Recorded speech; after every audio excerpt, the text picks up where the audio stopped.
የሳይ ዋጓን እንግዲህ ግብ አናውጣው ተመልሷል። ከአርሰናል ጨዋታ በኋላ አርሰናል ከዌስትሃም 2-0 ልክ እንዳለቀ ነው አሁን እያወራን ያለ ነው። ዩናይትድም ምንም አሁን የመጣ ቡድን ቢሆን ሰንደርላንድ አሁን እያሳለፈ ካለው ማንቸስተር ካለበት ጊዜ አቋም አንጻር በጣም ይከብዷል ብዬ ነበር የጠበቅኩት የነበረው፣ ግን በጣም ደስ ብሎኛል በነበረው ውጤት። እንደገናም በረኛውም ተቀይሮ ነው ያየነው፣ አዲሱ በረኛ ነው። ለሱም ደግሞ ጥሩ ሞራል ነው የሚሆነው። ክሊንሺት በመጀመሪያው ጨዋታ ክሊንሺት ስላገኘ በጣም ጥሩ ነገር ነው። አርሰናልም እንደዚሁ ያሸንፏል። አሪፍ ነገር ነው። እንግዲህ አርሰናል ስንተኛ ክሊንሺቱ ነው በዚህ ሲዝን ፕሪሚየር ሊግ ላይ? አራተኛው መሰለኝ ተከታታይ ሲያስመዘግብ አይደል? ከሲቲ ከሊቬ እና ከኒውካስትል አንድ ነው የገባበት 3 ጎል። ማች ዴይ 7 ነበረ ዛሬ። ራያ የሚበለው ይመስላል በዚህ ከቀጠለ ጎልደን ግሎብን። እና እንዴት ነው ፕሪሚየር ሊጉ ተፎካካሪ አቶ ነው ወይስ ምንድን ነው? እንግዲህ አርሰናል እንደ ሙሉ ቲም የመከላከሉ ነገር በጣም ቤስት ነው። ባለፈውም ስናወራ እንደነበር እና ይሄንን የራያ ብቻ ሳይሆን የሙሉ የቲሙ አቺቭመንት ስለሆነ ማለት ራያ ከመጣ ጀምሮ ያለው ክሊንሺት በጣም ብዙ ነው አይደለ? አምናም ካቻምናም እሱ ነው የበላው። የቲሙን ሙሉ ዲፌንስ እና አርቴታ የሰራውን ቲም ነው የሚያስደንቀው። እና ዋው ዛሬ ደግሞ ላይክ ሊትራሊ ዌስትሃም እንዲጠጉ ራሱ እድል አልሰጧቸው። ምንም ራያን አላየ ነው ማለት ይቻላል ሙሉ ጨዋታውን። እና አርሰናል በደንብ ዶሚኔት አድርጓል። ማጥቃቱ ላይ በጣም አሪፍ ነው። መሃሉ በጣም አሪፍ ነው። ዛሬ ጊዜው የገባው አስተላለፍ ደግሞ በጣም በቃ የሚያስደስተው ኦዴጋርድ እና ኢዜን አንድ ላይ አድርጎ አሰልፈው ነበረ። ያው ኦዴጋርድ ተጎድቶ ወጥቷል። የጉዳቶቹ ነገር ባይዘው በጣም ያሰጋሉ። አርሰናል ቤት አስጊ ነው ይሄ ፊትነስ ጉዳይ ነገር። አርሰናል ቤት የሚነሳ ነገር እያየ ነው ነበር። ሳካም በጣም በትግል ነበር እየተጫወተ የነበረው። ኦዴጋርድም ዴክላን ራይስም ተቀይሮ ወጥቷል። እንግዲህ አሁን ይሄ የማች ፊትነሳቸው ጉዳይ አጠራጣሪ ነገር ነው። ግን እስካሁን ባለው ነገር ላይ አሪፍ ነው አርሰናል። ግን የዛሬው ጨዋታ ላይ አሁን እኔ ትንሽ እንደቀረታ ማነሰው ዌስትሃም ከራሱ ሀፍ አላለፍም ወደ አርሰናል ሜዳ አይደለም። ይሄ ብልጫ ኖሮ ቲሙም ይዞት የገባው አሰላለፍ አርቴታም በጣም የሚደንቅ ነበር። ዛሬ ጎሎችን ማየት ነበረበት። ከሁለት ጎል በላይ ማግባት ነበር። ጎሎች በጣም የሚያማምሩ ጎሎችን እንጠብቃለን። ኢዜ እና ኦዴጋርድ 10 ቁጥር ቦታ ላይ ሆኖ ምናምን ያው አንድ ፔናልቲ እና ራይስ ደግሞ ያገባው ጎል ነው ያለው። ዋሬ ዊን ዌል ዲዘርቭድ 3 ፖይንትስ ባይ ዘ ወይ። ግን ዘንድሮ ያርሰናል በጣም የሚያስቀው ስታቱም እንደሆነ ታውቃላችሁ ከኒውካስትል ጋር ብቻ ነው ተጫዋች ሳይጎዳበት ጨዋታውን የጨረሰው እንጂ በእያንዳንዱ ጨዋታዎች ላይ ተጫዋች እየተጎዳ ይወጣ ነበር። ዛሬም ኦዴጋርድ ተጎድቶ ወጥቷል እና የኒውካስትል ጨዋታ ላይ ብቻ ነው ሳይጎዳበት ይወጣውና እኔ በጣም የሚያስደነግጥ ስታት ነው ይሄ። በጣም የሚገርም በጣም የሚያስደነግጥ ስታት ነው። እና ደግሞ የዛሬውን ጨዋታ ስንመለከት ደግሞ ከዛ አንጻር የዛሬውን ጨዋታ የውዴታ ግዴታ ማሸነፍ ነበረበት። ብዙም ሰዎች ያሸንፋል ብለው ነበር የሚጠብቁት። ግን ዌስትሃም ሁሌ አርሰናልን ዋንጫ የሚያሳጣው ትልቅ ቡድን ሆኖበት ነበር የሚለው እና ይሄን ጨዋታ አርሰናል ማሸነፍ ማለት በጣም ትልቅ ድል ነው። ኤሚሬትስ ላይ መሆኑን ፐርፎርማንሱን ከዚህ በፊት የነበሩት አመታት ላይም ኤሚሬትስ ላይ አምና 4 ጨዋታን የተሸነፈው አርሰናል ከአራቱ 2ቱን ደርሶ መልስ ዌስትሃምን ያሸንፋል እና በጣም ብዙ ጊዜ የሚያስጥለን ቡድን ነው። በጣም የሚገግምብን ቡድን ነው። ሁሌ ለማሸነፍ የሚከብደን ቡድን ነበርና ይሄንን ፊክስቸር አርሰናል ማሸነፍ ማለት ቀላል አይደለም። የሳምንቱም የዛሬውም ወሳኝ ፊክስቸሮች ነበሩና ሁለቱንም ተጫውቶ ነው የመጣው አይደለ? እሱም ነው አንደኛ ተጫዋቾቹ እንደዚህ በጣም እንዲጎዱና በጣም ጫና ውስጥ እንዲሆኑ ያደረጋቸው። ስኳድ በጣም ዴብዝ አለው። አርቴታ ግን ሮቴሽን በደንብ መጠቀም የቻለ አይመስለኝም። ላይክ ባለፈውም ቻምፒየንስ ሊግ ላይ ሞስትሊ የሚባሉትን ተጫዋቾች ነው ይዞ የገባውና ይሄ ነገር ላይክ ተጫዋቾቹ ላይ በጣም ጫና እያሳደረባቸው ያለ ይመስለኛልና ከዚህ ጫናም ጋር ሆነው ሁለቱንም ጨዋታ ማሸነፍ መቻል እንደ አቺቭመንት አሪፍ ነው። የተጫዋቾቹ ጉዳት እንዳለው ነው ማለት ነው። አሁን ሀሳብ ላይ ማለት ነው የአርቴታ ይሄ የሮቴሽኑ ሳይሆን ጉዳዩ ይሄ የማች ፊትነሱ ላይ ነው። የተጫዋቾቹ ገባሽ አይደለ ያለው ሀሳብ በዛ ነው እንጂ ይሄ በአርቴታ ይሄ ተጫዋቾቹን እንደዚህ ደጋግሞ በመጠቀም ምናምን ነገር የመጣባቸው አይደለም። ጫና ገና እኮ ነው። አሁን 7ኛው ሳምንት ነው ፕሪሚየር ሊጉ ላይ። ቻምፒየንስ ሊግ 2 ጨዋታ ነው የተጫወቱት። ካራባኦ 1 ጨዋታ ገባሽ አይደለ 10 ጨዋታ ማለት 10 ጨዋታ ይሄን ያለ ቲሙ በጣም እየተዳከመ ነው እያልኩኝ አይደለም። እዚህ ጋር እንድትረዱ የምፈልገው ነገር ግን ሂሮ ሲወጣ ዛሬ ገባሽ አይደለ ግዴታ ይሄ ልጅ ይሄ ማች ፊትነሱን ግዴታ ማግኘት አለበት። ምንም አርሰናል ይጎዳ ሲፈልግ። ምክንያቱም የዛም ቦታ የሚሸፍኑ ተጫዋቾች አሉ። ዴብዙ በጣም ሰፍቷል ካየናቸው። አሁን ቅርብ 3 አመታቱን እንኳን ብታይ ከነበረው የስኳድ ዴብዝ አሁን ያለው አርሰናል በጣም ያስፈራል። ሁለተኛ ቡድኑ ራሱ ቋሚ 11 መሆን የሚችል ነው። ሁለተኛ ቡድኑ ነው። ገባህ አይደለ? በዛ አንጻር ይሄ ግዴታ አሁን ይሄ የማች ፊትነሱ ጉዳይ ምናምን ነው የሚነሳባቸው እንጂ ይሄ በአርቴታ ጉዳይ ምናምን የሚነሳ አይደለም። ለኦዴጋርድ ሙሉ ፊት ሆኖ ነበር ወይ የመጣው ራሱ ጥያቄ ምልክት ያስነሳል። በዚህ ደቂቃ እንደዚህ ስትረስ መሆኑ ጥያቄ ምልክት ያስነሳል። እርግጥ ግን ኦዴ ብቻ ሳይሆን ላይክ የሳሊባን ጭምር የሳካም አንዳንድ ተጫዋቾች እንደዚህ ማች ፊትነሳቸው 100% አይመስለኝም እና ሳይሆን ነው እያስገባቸው ያለው። አንዳንዱን አትፈርድባቸውም። ላይክ ሳካ በሱ ቦታ ማንም የለም። ማዱዌኬም ተጎድቷል እና ከዛ አንጻር በጣም ይከብዳል። አሁን ሳካ ከተጎዳ ለአርሰናል በጣም ከባድ የሚሆንበት ኢዜም እንደዛው ከተጎዳ አሁን ኢዜን ቀይሮ ማስወጣቱ በጣም እንደገና ደግሞ ብዙ ጨዋታዎች ደግሞ ይመጣሉ ገና። ምክንያቱም አርሰናል አሁን ምንም ምክንያት የሚሰጥበት ጉዳይ የለም። ስለዚህ ለሁሉ ዋንጫዎች እንደሚጫወት ቡድን ሆኖ ነው አሁን የቀረው። ስለዚህ ይሄን ነገር ደግሞ የሆነች ነገር የተጫዋች ጉዳት ጉዳይ ላይክ አርሰናል ላይ ብቻ ሳይሆን ሁሉም ቲም ላይ ጥያቄ ምልክት የሚነሳ ነው። ቼልሲ በጣም ብዙ ተጫዋቾች የተጎዱበት ነው። ሊቨርፑልን በቲኪቲኬ ባለፈው ተጎድቷል። አሊሰን ተጎዳ እና ያለው የተጫዋች ጉዳት ሁሉም ላይ ነው እና ተጫዋቾች ላይ ኦቨር ጫና ያደረ ይመስለኛል። ስፔሻሊ ያለው ኢንተርናሽናል ብሬኮች በጣም በዝተዋል። ለትንሽ ነገር ለኬሪራቸው ሳይሆን ላይክ እነሱ ለዛ ፐርፎርማንስ ብቻ ነው የሚያስቡላቸው እና እሱ ጫና ያሳደረባቸው ይመስለኛል። አማኒ ዛሬ ስቱዲዮ ተቀላቅሎናል። እስቲ አማኒ ምትለን የኔ የነበረው የአርሰናል የነበረው ቲም አሪፍ ነው። እንደ ደጋፊ ቅድም ዴቭ ባነሳው ላይ ያው እንደ አርሰናል ደጋፊ ነኝ ኦፍኮርስ፣ ግን የራያ ላይ ለኔ ቤስት ጎልኪፐር ለኔ ፕሪሚየር ሊጉ ላይ አሊሰን ነው። አርሰናል ደጋፊ ነኝ ግን አሊሰን ነው። ምክንያቱም ራያንን አሊሰንን ሜጀር የምናደርግበት ነገር ነው። ክሊን ሺት ነው ለምሳሌ ሜጀር የምናደርግበት ደሞር ሌት ተከላካዮቹ ናቸው። ስለዚህ ራያን ሻይን እያደረጋል። ለምንድን ነው ዛሬ ራያን አይተነዋል ወይ? ሴቭ ነበር ወይ? የሎ ሴቮቹ እንዳለ ሲያዙ የነበሩት በተከላካዮች which is ጋቢ like ቢግ ጋቢ ትልቁ ነው ለኔ ተጫዋች like the best ለአርሰናል በጣም ብዙ ሳሊባን ይላል ጋብሪኤል the most underrated ተጫዋች ነው። ካፕቴን መከላከል ላይ በጣም underrated የሆነ ተጫዋች፣ መከላከሉን በጣም የሚያግዝ ተጫዋች ዴክላን ራይስ ይመስለኛል። በጣም እየተመለሰ መከላከሉን ስለሚያግዝ ክሊንሺቱ በጣም ኢንቴንሽናሊ እሷንም ካያችሁት ካስተዋላችኋት እንደውም ለሞር ለማጥቃት አይመች ለመከላከል ነው ቲሙን እያገዘች ያለችው። ከማጋሌዝ ጋር በጣም ጥምረት ነበራቸው። ኢቭን ሳሊባን እንደውም ላይክ ከሱ ጋር ከምናየው ይልቅ ከማጋሌዝ ጋር አንድ ሁለት ሲቀባበሉ አይተናል ጌሙ ላይ። ስለዚህ እንዲህም አሪፍ ነው ቲሙ ላይ። ካላፊዮሪ እንደ ድክመት የማየው ምንድነው የትሮሳርድ ላይ ነው። ምናልባት ዛሬ ለትሮሳርድ ላይ ያልተነሳው ነጥብ እሱ ነው። ምክንያቱም አንዳንድ ቻንስ ክሬት ሲያደርግ ኦፍኮርስ ተጫዋቾችን ያልፋቸዋል፣ ግን ደግሞ የዲሲሽን ላይ በጣም ይቀረዋል። ይሄ ነገር ማርቲኔሊ ላይ በጣም አለ። ምክንያቱም ቶሎ ብሎ ዲሲሽን አያደርግም። ያው ስፒዱ ስለሚጠቅመው ነው። ግን ትሮሳርድ ዛሬ ወርዶብኛል። እኔ አንዳንድ ጊዜ ሩቲን ተጫዋቾችን መቀየር ያለባቸው ነገሮች ነበሩ። ኦፍኮርስ ስኬሊገን እና ኖዋኔሪ መግባታቸው ደግሞ ደሞስት አሪፍ ነገር ነው። ምክንያቱም አሰቲም ደግሞ የነበሩት በጣም የምፈልገው ፎርሜሽን ነበር ዛሬ የነበረው። ኦዴጋርድ ዊች ኢዝ አንፎርቹኔትሊ ስለጎዳ ነው እንጂ አሪፍ ቲም ነበር ማየት የምንፈልገውን። ኦዴጋርድ ራይስ እና ኢዚ አንድ ላይ ሲገቡ በጣም አሪፍ የሚያስፈራ ቲም ነበር የሆነው። ያው ኦዴጋርድ ተደጋጋሚ ጉዳት እየሆነበት ያለው ምንድነው which is በጣም ከባድ ይር ነው እያሳለፈ የነበረው። ቋሚ ነበር ላስት ይር የነበረው ኦዴጋርድ ስናየው ነበር። እነዚህ ሰዎች ላይክ የአመቱን በሙሉ የዘንድሮን ሳይሆን ጌም ስናይ ማየት ያለብን የላስት ይርን ከዛ በፊት የነበረው ነው። ቶፕ 11 ብቻ ነበረው አርሰናል። ፋቲግ አለ።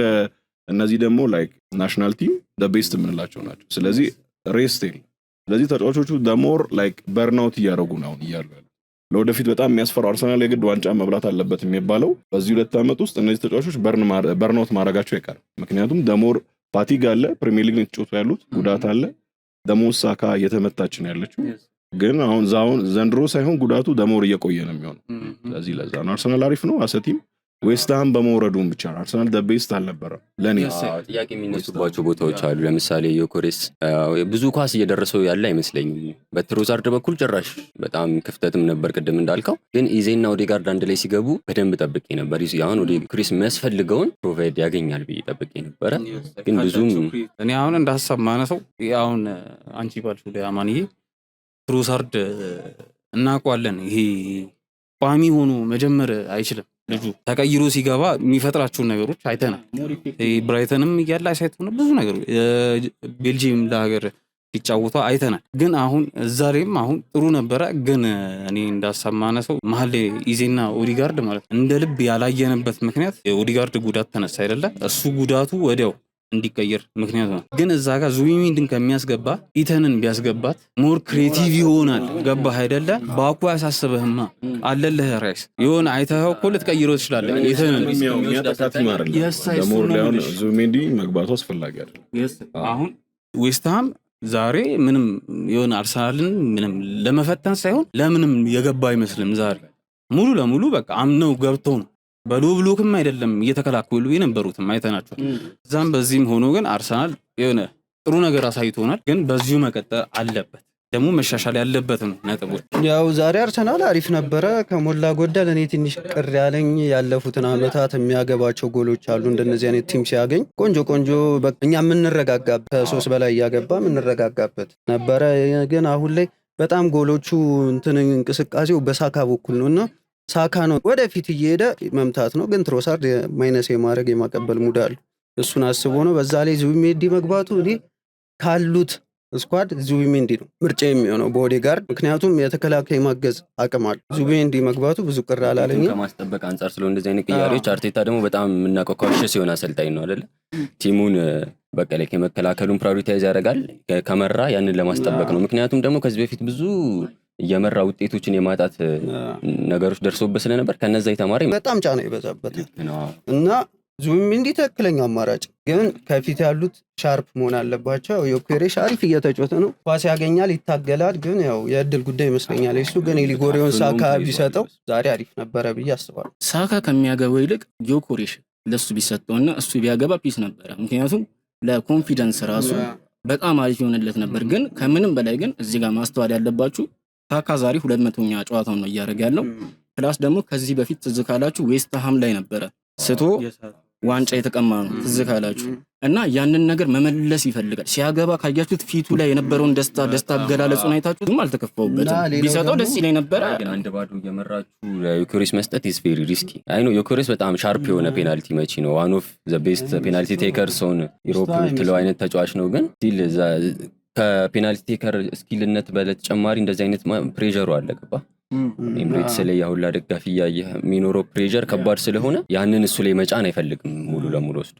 ሌላው ደግሞ የሊቪዬ ማንቼ ደጋፊዎች ዮኬሬሽን መውቀሳችን፣ ምክንያቱም እኛ በአጥቂ ደረጃ ስናመጣው ያው ጎል ነው ፐርፐዝ፣ ዋናው ነገር ጎል ነው። ግን የሚጫወተው እስካሁን አጥቂ ብለን የነበሩ ጨዋታ ከነሱ ይበልጣል። ምክንያቱም በጣም ይጋፋል፣ ፑሽ ያደርጋል፣ ይጫናል፣ ኳስ ማይነስ ያደርጋል፣ ያቀብላል ምናምን እና እየሰራ ነው ስራውን። ያው የቻንስ ጉዳይ ካልሆነ በቀር በጣም አሪፍ ነው ዮኬሬሽ። እኔ ተመችቶኛል እና መውቀሳችሉም ጭራሽ ነው። ከተዋደ በኋላ ደግሞ ከዚህ በላይ የበለጠ እንትን ይላል። ግን ቅድም አማኒ ባነሳሽው ነጥብ ላይ የራያ ጉዳይ ላይ ትንሽ ማለት ማማበት ነጥብ አዲስ ታይም ኦፍ ኮርስ አሊሰንን በምንም ተአምር ቤስት ኪፐር ከሚለው ልናወጣ አንችልም፣ ከዛ ኮንቨርሴሽን ልናወጣ አንችልም። ግን በእኔ አስተያየት ለእኔ ራያ አንደኛ ነው በዚህ ሰዓት። ለምን ካልከኝ ኦፍ ኮርስ የአርሰናል ዲፌንስ በጣም አሪፍ ነው፣ ጥያቄ የለው፣ በጣም ያግዘዋል።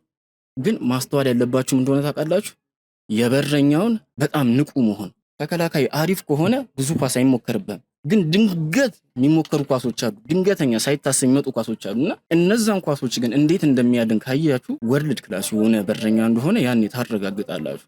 በጣም ብዙ ኳሶችን ያልታሰቡ ኦፍ ኮርስ እዚህ ጌም ላይ ብዙ ከዚህ በፊት ነው እኔ ከዚህ በነበሩ ጨዋታዎች ላይ ነው እንጂ እዚህ ጌም ላይ አልተሞከረበትም። ግን ከዚህ በነበሩ ጨዋታዎች ላይ ኦፍ ኮርስ አርሰናል ያን ያህል አይሞከርበትም። ግን ከስንት አንድ ሲሞከርበት ወዲያው ነው። ግን ላስት ይር ራያ አርሰናል ዋጋ አላስከፈለም። ምክንያቱም የዘንድሮንም ከሆነ ለእኔ ኦፍኮርስ ልክ ነህ እኮ ራያ። ግን ለእኔ አሊሰን ያልኩበት ምክንያት አሊሰን ሲጀምር ለማለት የክሪስታል ፓላስን ጨዋታ ማየት ብቻ በቂ ነው። ምክንያቱም ቲሙ ለሊቨርፑል ዲስግሬስ ይሆን ነበር ላይክ ውጤቱ። ስለዚህ አሊሰን ነው ይዟቸው ይወጣል። ዶን ጊዜ አስቶን ቪላው እሱ ጨዋታ እሱ ጎል ይደገም ነበር ውጤቱ ሙሉ ለሙሉ ያ ጨዋታ አሊሰን ባይሆን ነው። ምንም ኳሶቹ የማቴታ ስህተት አልነበረም። ኤቭሪቲንግ የሚመታው ኳሶች በጣም ከባባር ነበሩ። ሴፍ ሲያረጋቸው የነበሩ ጎል ክሊንሺቱ ላይ ለእኔ ራያ እስቲ በዚህ ይር ከሆነ ለአንተ ፐርፎርማንስ የነበረው የትኛው ጌም ላይ ነው? አርሰናልን ይዞ ይወጣ የትኛው ጌም ላይ ነው? ምክንያቱም አሊሰንን 2 ጌም ልጠቅስል ይችላል አትሊስት ቤስት በዚህ ይር ብቻ ላይ ከጋላታሳራይ ጋር የነበረውን ኦፍ ኮርስ ጌሙ ማየት ትችላለህ። ከፓላስ ጋር የነበረውን ጌም ማየት ትችላለህ። ኢቭን ከኛ ጋር የነበረው ጌም ላይ ማየት ትችላለህ። አርሰናል ጋር የነበረው ጌም ላይ አሊሰን ይሄ ዋዝ ዘ ቤስት አይደለ የነበረው ጌም ላይ። ስለዚህ ዘንድሮም ስታየው የአሊሰን ላይክ ስታቱ ሬቲንጉም ይበልጣል። ለዛ ነው። ሁለተኛ ደግሞ ራያ እየተሸፈነ ያለው ኦፍ ኮርስ በጣም አሪፍ በረኛ ነው። ላይክ በጣም ጎበዝ በረኛ ነው ያስፈልጋል። ግን ላስት ይር ላይ ዋጋ ሲያስከፍለው ነበር። እንደዚህ አይነት ስህተቶቹ ደግሞ አሊሰን ላይ አታያቸው። በአሊሰን ካሪየር በልምድ ማጣት የሆነ ሰዓት ላይ ከአባቱ ሞት የተነሳ የነበረው ላይክ የዛ ሞመንት ነው፣ ሳይኮሎጂካል ኢፌክት ነው እንጂ ከዛ ውጪ ላይክ በጣም ማቹር ነው ተጫዋች ነው። አሰቲም የሚወደድ ተጫዋች ነው። ካፕቴን የመሆን ላይክ ስለ አቢሊቲ ያለው ተጫዋች ነው። ኦፍ ኮርስ በረኛ ስለሆነ ነው እንጂ ላይክ ቲሙን መምራት የሚችል ተጫዋች ደሞስ በስማ ይችላል ልጁ። ምክንያቱም ቲም ቢውልድ ማድረግ ይችላል። ይሶ ማቹር ያለውን ነገር ደግሞ ማስቀጠል ይችላል። ራያ ላይ ከጎል ወጥቶ ላይክ ስፖርቲንግ ሊዝበን ራያ ላይ የገባውን ጎል ማየት ይችላል። ላይክ ቻምፒዮንስ ሊግ ላይ ማየት ከፈለገ ከመሃል ሜዳ ተመቶበት የገባው ኳስ ትዝ የሚላችሁ ከሆነ በጣም ኢማቹር ነበር። እንደዚህ አይነት ጎሎች ላይ አሊሰን ላይ ታያለው ወይ which is ፕሪሚየር ሊጉ ላይ ሰስቴን አድርጋ መቆየት ካለበት እኔ እንደውም አንዳንዴ ኬፓ መግባት አለበት ብዬ አስባለሁ። ኦፍ ኮርስ ዘንድሮ ስህተት እያየንበት አይደለም ራያ ላይ which is ተከላካዩም አሪፍ ስለሆነ ነው። ግን የላስቲኑን ራያ ግን በነበረ ጊዜ ኬፓንም ቀይሬ ያስገባው ነበር እኔ ለዛ ነው። ስለዚህ he is the best goalkeeper ያልኩ አሊሰን ለዛ ነው። አሳምነኸኛል። I think Alisson is just the 1v1s. He saves everything. I don't know how he does it. He saves it because he's always ያሳመንከኝ ደግሞ በአንድ ቃል ነው የአሊሰንን ፓላሱን ጨዋታ ብቻ ማየት በቂ ነው ብለኸኛል። ከዛ ፊት የነበሩትን እያንዳንዱን ጨዋታዎች ራሱ ስታይ ሊቨርፑል እኮ ዲፌንሲቭሊ በጣም አዛፍ ሆኖ ግን እሱ በጣም ብዙ ኳሶችን እያዳነላቸው ከኒውካስትል በጣም ብዙ ጨዋታዎችን መጥቀስ ይቻላል እና እያዳነላቸው ነው እንዲያሸንፉ ሲረዳቸው የነበረው። የራያ ላይ ግን በጣም ያሳመነኝ ፖይንት ምንድነው ዘንድሮ ራያ ተጫውቶ ያለ አይደለ አርሰናልን ታድጎ የወጣበት ጨዋታ አለ ወይ ላልከኝ ጥያቄ እኔ እንጃ ትዝ አይለኝም። እና ከዛ አንፃር ኦፍ ኮርስ በቃ ምን ይልሃለሁ ቴንኪው ብያለሁ። አሊሰን ከተነሳ አይቀር ዛሬ አሊሰን አይገባም። እና እንዴት ነው ከቼልሲ ጋር ነው ደግሞ ጨዋታው እና ስታንፎርድ ብሪጅ ላይ ነው መሰለኛ። በእነሱ ስታንፎርድ እንዴት ነው ታዲያ ያው አዲስ የገዛ ነው በረኛ በጣም ፒክ ማለት ሌላ ቲም ቢሆን ቤንች የማይሆን በረኛ ነው ሃይላይቶቹን እንዳየሁት ከሆነና እሱም እንግዲህ አሪፍ ነገር ያሳየናል። እሱም አሪፍ ሻይን የሚያደርግበት ሞመንት ነው የሚሆነው። ግን እንደ አሊሰን መጎዳት ለሊቨርፑል በጣም ቬሪ ኢምፓክት አለው። እንደነበረው የዘንድሮ የሊቨርፑል ዲፌንስ በጣም ያፈሳልና ዘንድሮ ብቻ ሳይሆን አሊሰን ከመጣበት ጊዜ ጀምሮ ያየናቸው ነገሮች ነበሩ። የዘንድሮ ይብሳል በጣም ቬሪ ኢምፖርታንት ይጨምራል። በጣም ከዚህ በኋላ ያሉብን ጨዋታዎች በጣም ከባድ ናቸው። ከቼልሲ ቀጥሎ ከዩናይትድ አለ፣ ከዛ አስቶን ቪላ፣ ሲቲ፣ ብሬንትፎርድ በጣም ከባድ የሆነ ጨዋታ ነው በተከታታይ ያለውና 6 ሳምንት ነው አሊሰን የሚያመልጠው። ስለዚህ በጣም እስከሆነ ቢታፍ ታይም ፎር ሊቨርፑል። ኤኒዌይስ ወደ ሊቨርፑል ጨዋታ እስቲ አሁን ኦልሞስት ሊጀምር ነው። እሱን አሰላለፍ እስከምናይ ድረስ ሄቪ ነው ነገር። የሊቨርፑል ላይ የነበረው ላይ እኔ ልናገር የምችለው ነገር ምንድነው ጌሙ ላይ ያለው ያው አሊሰን is a huge loss ነው የሚሆነው። ምክንያቱም የአሊሰን ጌም ላይ ያለመኖሩ ሊቨርፑል ላይ ደሞስት የወረደ ተከላካይ ነው እያየን ያለ ነው። ኮናቴ ምርጥ አይደለም፣ ቫንዳይክም ያለበት ደረጃ በጣም ወርዷል። ስለዚህ huge loss ነው። ኦፍ ኮርስ እድለኛ መሆን ይጠበቅበታል ብዬ አስባለሁ። ሊቨርፑል በዛሬ ጌም በበረኛው which is ተጫዋቾቹ አጥቂዎቹ አሪፍ ነው። ከዊትስ በስተቀር ሌሎቹ አሪፎች ናቸው። ለኔ አስተላለፍ ደረጃ ዊትስን ባይገባ ለኔ ምክንያቱም ለሊቨርፑል በዚህ ጌም ላይ ባይገባ ባይ ነኝ። ምክንያቱም የአሊሰን ዋጋ ነው። ልግጁ ግን ደግሞ አሁን እንዳለው የመጣው በረኛ ሻይን ለማድረግ ቻንስ አለ which is ፕሪሚየር ሊግ ነው። ስለዚህ which is አሊሰንን ማስቀመጥ በጣም ከባድ ነው። ግን ደግሞ ቲሙን ኦፍ ኮርስ ለ6 ሳምንት ከሆነ በጣም ከባድ ስለሆነ ለልጁ ቻንስ አለው፣ ሌጀንድ የመሆን ቻንስ አለው። which is ሊቨርፑል ላይ ተጫዋች ኮን አንድ ጌም እንኳን ስታር ሆነ ከወጣ you gonna be legend። ምክንያቱም ቲሙ ደጋፊውም ደሞር የሚያከብሩ ተጫዋች ቲም ነው ያለው። ሌጀንድ የመሆን ታሪክ ላይክ የመስራት ላይክ በጣም ኦፍ ኮርስ። ስለዚህ አሊሰን የሚያሳዝን ነገር ነው አንፎርቹኔት በጣም በተለይ በዚህ ሰዓት በተለይ ለሊቨርፑል ወዛም ፎርቹኔት። አሁን ያልከው ላይ ምንድነው መሰለ ቫንዳይክ ጥሩ አይደለም ያን ያለ መጠየቅ ነው ያልከው ነገር ላይ ቫንዳይክ በዚህ ስን በጣም የሚገርም ሲዝን ነው እያሳለፈ ያለው። ቫንዳይክ is never better። ከቫንዳይክ የምትፈልገውን ሁሉ ነገር ከቫንዳይክ ስቲል አለ። ቫንዳይክ is at good level። ኮናቴ ላይ ነው ብዙ ጥያቄዎች የሚነሳው። እንደገና ሊቨርፑል እንደ ቲም ዲፌንስ ባይዘው የአንድ ሰው የሁለት ሰው እንትን አድርገን የምናስበው ነገር አለ። ሁለት ተከላካዮች መሀል ላይ የሚጣመሩት አሪፍ ከሆናቸው ሊመሩታል መሪ ስለሆነ ዲፌንሱ ማለት ነው። ግን እንደ ቲም ሙሉ ቲሙ ዲፌንስ ማድረግ ካልቻለ ሁለቱ አሪፍ ቢሆኑ ራሱ ስቲል ዲፌንሱ ጉድ ላይባል ይችላል። እሱን ነው የምልህ። ከዛ አንፃር ይሰራሉ ነው ሳሊባና ማጋሪዝ ላይ አርሰናልን አሰቲም የያዙት እነሱ ናቸው። which is ካላፊዮሪ መናገር እንችላለን this year ማለት ደቤስት መከላከሉ ላይ ጠቅሞታል አርሰናልን ብለን ኦፍ ኮርስ እየጠቀመው ነው። ግን ቲሙን ለሁለት እየመሩት ያሉት ማጋሪዝ እና ሳሊባ ናቸው። ፎር ሴንተር ባኮች እነሱ የግድ ላይክ መጠንከር አለባቸው። እንዴት ነው ሊቨርፑል የሚከላከለው? በሁለት ሴንተር ባኮች በደንብ ሜዳውን ለጥጦ ፉል ባኮቹ በደንብ ወደፊት እየሄዱ ኦቨርላፕ ያደረጉ ነው የሚጫወቱት እና ፍሪምፖንግ መከላከል ላይ ምን ያህልም ያልሆነ ተጫዋች ነው። በእርግጥ በጣም ከስፒዱ አንፃር ብዙ ሜዳ ከቨር አድርጎ በደንብ የተመለሰ ዲፌንሱን ለማገዝ ይሞክራል። ግን ኢዝ ኖት ዛት ላይክ እንደ አርሰናል እንደምጠብቀው አይነት ሌቭል ላይ እንዲሆን አያስችለውም። ፉልባኮቹ በደንብ ወደፊት መሄዳቸው እንደገና ደግሞ አርሰናል ላይ ስታይ 6 ቁጥር ላይ ራይስን የመሰለ ተጫዋች አለ። ከሱ ጋር ደግሞ አብሮ የሚጣመር በደንብ ዲፌንሲቭ የሚያግዙ እንደ ዙቢሜንዲ አይነት ተጫዋች አለ። ሊቨርፑል ቤት ብትሄድ ግን ግናበርቤንች በጣም አሪፍ ፐርፌክት የሚባል ተጫዋች ነው። ግን ዲፌንሲቭ ላይ ያን ያህል እንትና እንደዚህ ዲስትሮይር የምትላቸው የሚሰጡን አይነት ሽፋን ለነ ፍሪምፖንግ ተተው ለሚሄዱት ስፒድ ያን ያህል ይሰጥልሃል ብላ የምትለው አይደለም። አትሊስት ብቻውን አይችልም፣ የሚያግዘው ሰው ያስፈልጋል። እና እንደ ቲም ሙሉ ቲሙ በደንብ እንትን ብሎ መከላከል ቢችል አሪፍ ነው። ዲፌንሲቭ ካነሳሽ አይቀር ማለት ነው ሊቨርፑል አንድ ያየሁት ዘንድሮ አሪፍ ነገር ሳውዝ ላይ ዲፌንስ ላይ ጋዴ እንደዛ አይደለም የነበረው። በጣም አሪፍ ነው። አሁን በጣም አሪፍ ነው። ፍሪምፖንግ ከተጎዳ በኋላ ትዝ ካላችሁ ራይት ባክ ሆኖ ነበር እየተጫወተ የነበረው። ብዙ ጨዋታዎችን አይተናል። ራይት ባክ ሆኖ እየተጫወተ ግን በጣም የሚደንቅ ፐርፎርማንስ ነው እያሳየ ነበረው። እዛ ጋር ተጫውቶ ሲጫወት አይተነው አናውቅም። ቢያንስ እንኳን እኛ አይተነው አናውቅም። ገባሽ አይደለ? ስለዚህ ባለው ነገር አሪፍ ነው። ወደ ጨዋታው እንሄዳለን። ግምታችንን አንድ እስቲ አማን ጀምር። ሊቨርፑል 2-0 ያሸንፋል ብዬ አስባለሁ። እውነቱን ለመናገር እስቲ በጣም እፈራዋለሁ፣ አከብረዋለሁ ሊቬን። ግን የዛሬውን ጨዋታ አቻ ይወጣል ብዬ ጠብቃለሁ። ስንት አቻ እንደሚሆን እርግጠኛ አይደለም፣ ግን አቻ ይወጣል ብዬ ነው የማስበው። ያው እኔ አርሰናል ደጋፊ ነኝ።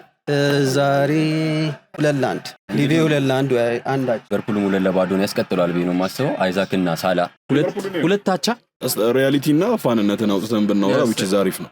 ስለዚህ ኦፍ ኮርስ የአርሰናል ፋን ነኝ፣ ግን ሊቨርፑልን እኔ አንደርስቲሜት ማድረግ አይገባም ባይ ነው። ምክንያቱም ኦፍ ኮርስ አንፊልድ አይደለም፣ ግን ሊቨርፑል ኢዝ ሊቨርፑል ሶ ለኔ ዳስና በደንብ ይሄን የማሸነፍ ቼልሲን ከመናቅ አንግል አይደለም which is ሊቨርፑል ነው 2-0 የሰጡት ለዛ ነው which is ስለዚህ ሊቨርፑል ያሸንፋል ብዬ ነው የማስበው።